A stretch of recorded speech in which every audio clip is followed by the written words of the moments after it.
Salut tout le monde, c'est Yana HBK et aujourd'hui on va parler de l'histoire de Bray Wyatt. Comme vous savez, il est décédé hier, le 24 août 2023. Je l'ai appris très tôt, il était super tard, il était genre 1h du matin, je revenais d'une soirée et j'ai allumé mon téléphone et j'ai ouvert Twitter et j'ai vu le tweet de Triple H qui annonçait le décès de Bray Wyatt. Ça faisait genre 20 minutes qu'il avait posté ça, j'étais sous le choc, je ne comprenais pas. Et franchement, ma première pensée a été Triple H s'est fait pirater et quelqu'un, le pirate a commencé à mettre des bêtises sur son profil. Au fur et à mesure du temps, les gens commençaient à confirmer, même la WWE a reposté le message, je me suis dit ok, ouais, non, là c'est vrai. Et du coup, c'est sous le choc aujourd'hui que j'ai envie de lui rendre hommage en racontant son histoire. Et du coup, voilà, bienvenue dans l'histoire de Bray Wyatt. Bray Wyatt, de son vrai nom Wyndham Rotunda, est né le 23 mai 1987 à Brooksfield, en Floride. Son père est Mike Rotunda, aussi connu sous le nom de IRS à la WWE, c'était donc un catcheur, ainsi que son grand-père, qui n'était autre que Blackjack Mulligan. Son oncle est également catcheur, puisqu'il s'agit de Barry Windham, ainsi que son frère, connu à la WWE sous le nom de Bo Dallas. C'est donc dans une famille de catcheurs que Windham naît et grandit, et c'est tout naturellement que lui aussi devient catcheur. Il commence sa carrière directement à la WWE, plus précisément à la FCW, qui était le territoire de développement de la WWE avant le Performance Center. Et il effectue son premier match le 5 février 2009 contre un catcheur du nom de Brian Josie. Il reste à la FCW jusqu'en 2010, où là il rejoint la NXT, qui était la nouvelle branche de la WWE fraîchement inaugurée quelques mois plus tôt, où il rejoint donc la saison 2 de NXT avec Cody Rhodes comme pro. Mais à l'époque, il ne se faisait pas encore appeler Bray Wyatt, mais bien Husky Harris. Et sous ses traits de ce catcheur, donc Husky Harris, a remporté 4 victoires et également subi 4 défaites à la NXT, et se fera éliminer à la 11e semaine. Après sa défaite à NXT, il retournera à la FCW pendant un court moment jusqu'au 4 octobre 2010, où il réapparaîtra cette fois-ci à la WWE carrément dans le main roster. Donc c'était le 4 octobre à Hell in a Cell, où lui et Michael McGillicuddy, aussi connu sous le nom de Curtis Axel plus tard, s'étaient déguisés et avaient attaqué John Cena dans un match, donc John Cena contre Wade Barrett, pour aider Wade Barrett à gagner. Et à l'époque, donc si vous vous en souvenez, Wade Barrett faisait partie de la Nexus, c'était le leader en fait de cette faction. Et du coup, en aidant Wade Barrett, qui donc lui aussi était issu de NXT, ils font partie en fait maintenant eux aussi de la Nexus. Ensuite, en janvier 2011, CM Punk reprend les rênes de la Nexus, et donc qu'il appelle la New Nexus, et fait passer, on va dire, un test pour voir si les membres peuvent rester dans la Nexus ou pas. Et Husky Harris réussit, et donc il peut continuer à faire partie de la Nexus. Et donc ça va durer jusqu'à la toute fin de janvier 2011, donc exactement jusqu'au 31, où Husky Harris, Michael McGillicuddy perdent un match de championnat par équipe face à Vladimir Kozlov et Santino Marella.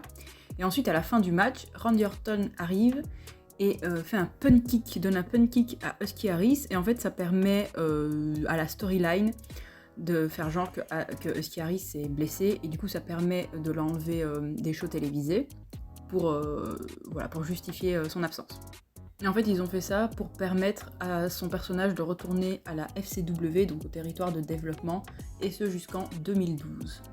Et en 2012, il y a eu un grand changement à la WWE, puisque la FCW fut, on va dire, fermée, ou en tout cas renommée en NXT. Donc NXT n'était plus, on va dire, un show, c'est plus de la télé-réalité, c'était vraiment la troisième branche de la WWE, et c'était donc la NXT, on va dire, comme on la connaît aujourd'hui, donc c'était un show à part entière, avec des catcheurs, avec des storylines, donc c'était pas comme les saisons, on va dire, de NXT, où ils devaient participer à des jeux, où il y avait des pros, c'était plus du tout ça, donc c'était vraiment la NXT qui remplace la FCW. Et donc en avril 2012, on donne à Wyndham Rotunda un nouveau personnage qui s'appelle Bray Wyatt.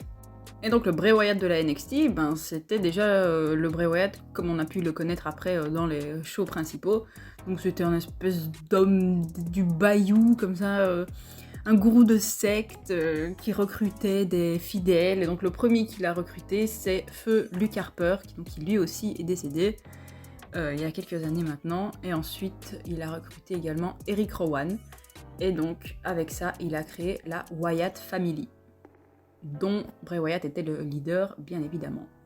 Et donc, la Wyatt Family reste à la NXT en 2012 et aussi un peu en 2013, jusqu'à ce que, en mai, le 27 mai plus précisément, des vignettes commencent à apparaître à Raw, qui donc vont introduire une nouvelle faction, des nouveaux catcheurs, et donc c'était bien évidemment la Wyatt Family. Et c'est officiellement le 8 juillet de cette même année qu'ils apparaissent pour la première fois dans le roster principal, donc à Raw, en attaquant Kane. Et malgré plusieurs rivalités avec des très grands noms, par exemple, on a déjà cité Kane, il y avait aussi Daniel Bryan, CM Punk, Bray Wyatt ne subira son premier tombé dans le main roster de la WWE qu'à WrestleMania 30, face à nul autre que le grand John Cena. Dans la deuxième moitié de l'année 2014, des vignettes étaient montrées comme quoi Bray Wyatt avait libéré ses fidèles, donc Luke Harper et Eric Rowan, et donc il est apparu seul à Hell in a Cell dans le match qui voyait s'affronter Dean Ambrose et Seth Rollins, et il a coûté le match à Dean Ambrose parce qu'apparemment il voulait le réparer comme il avait fait pour Eric et Luke.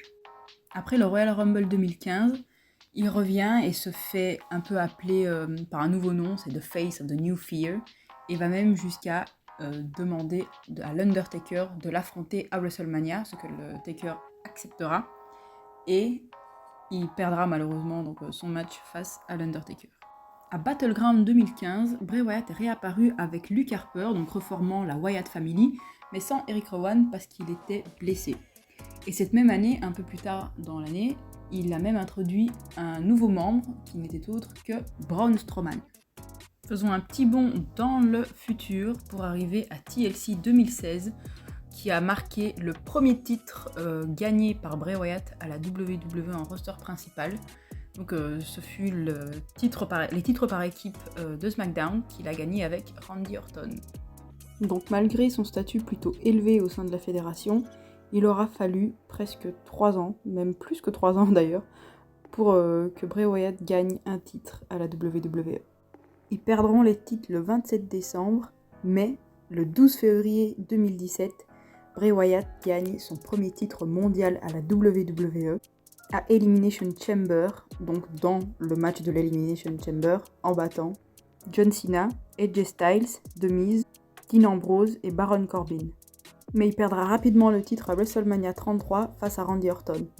En novembre 2017, il commence une rivalité face à Matt Hardy, qu'il perdra, et de février 2018 jusqu'à WrestleMania 34, on ne l'a plus vu, donc il revient à WrestleMania 34 en effectuant un face turn, car il aide Matt Hardy à gagner la bataille royale en l'honneur d'André le Géant.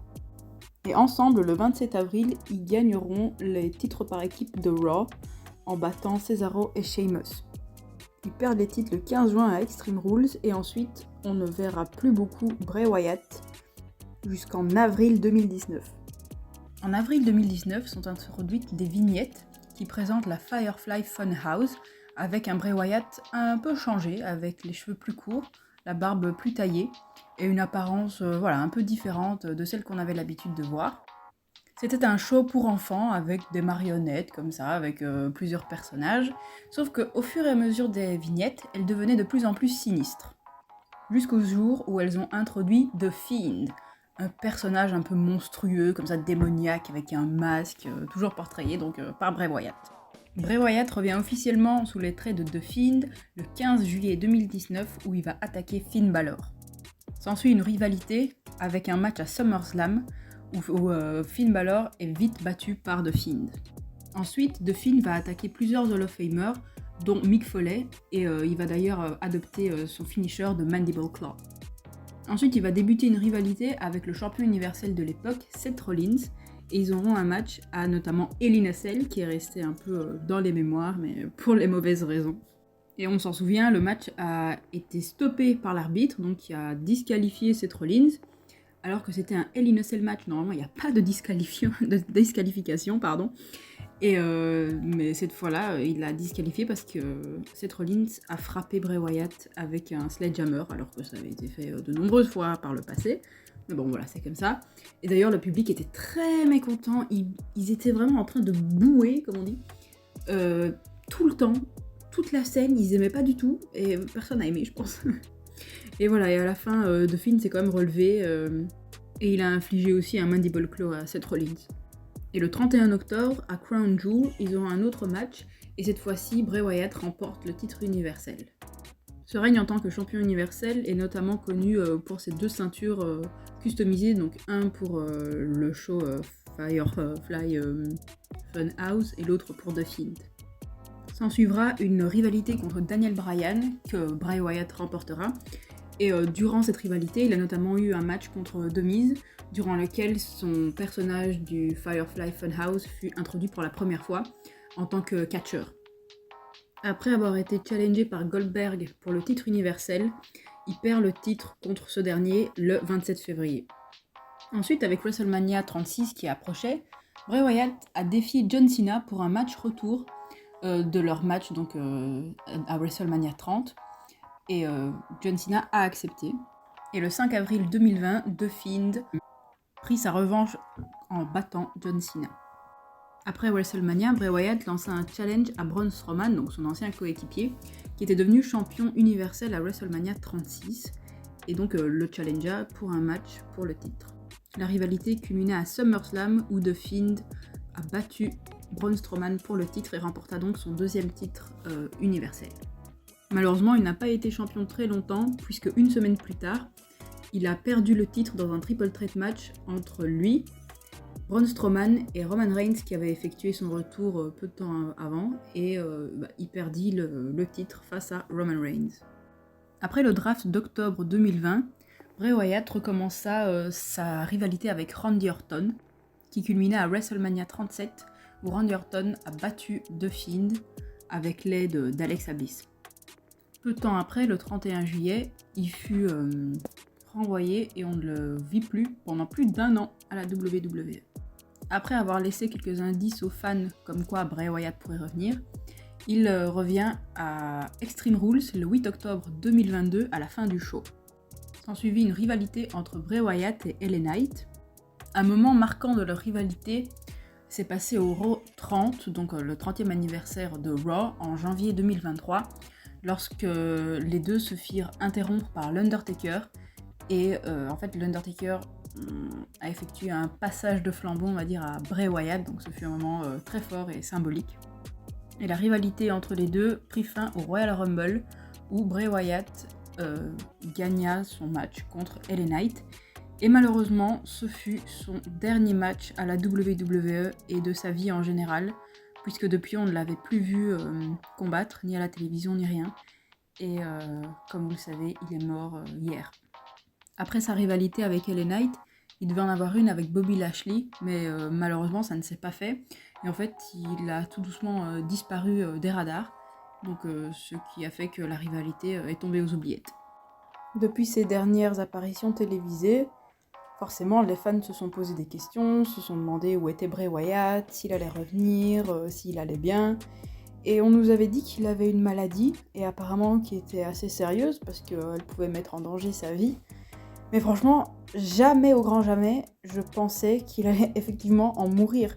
Souvent, oui, quand on dit qu'il a une maladie grave, ben ok, mais ça se soigne en fait, et on pense toujours que voilà, ça se soigne. Et malheureusement, dans ce cas-ci, ben, ce n'était pas le cas. Il a succombé à sa maladie, et on a su plus tard qu'en fait, il avait souffert de Covid-19, et que ça avait aggravé des problèmes cardiaques préexistants, et voilà, donc malheureusement il est mort d'une crise cardiaque hier, à l'âge de seulement 36 ans, alors que les médecins l'avaient autorisé à remonter sur les rings, ils avaient dit qu'il était apte à combattre, donc en fait ça allait être une question de temps, le temps de, je sais pas, de l'intégrer une storyline, de créer une storyline pour lui, et en fait non, tout est tombé à l'eau, tout simplement parce qu'il est décédé, et c'est vraiment horrible. Je suis choquée depuis hier, je n'ai pas les mots. J'ai vraiment appris ça super tôt, je vous ai dit 20 minutes après le tweet de Triple H. J'étais abasourdie. on n'a pas souvent les mots justes dans des moments comme ça, on sait jamais quoi dire.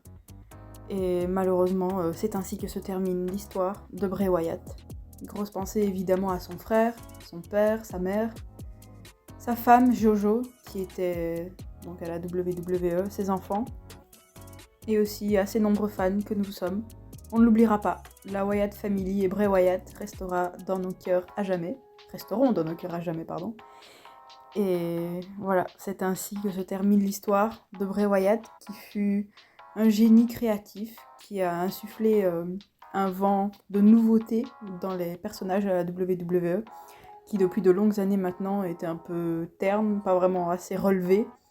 Et là voilà, avec ces personnages hors du commun et forts surtout, il a réintroduit ces personnages qu'on aime tant et qui sont propres au catch.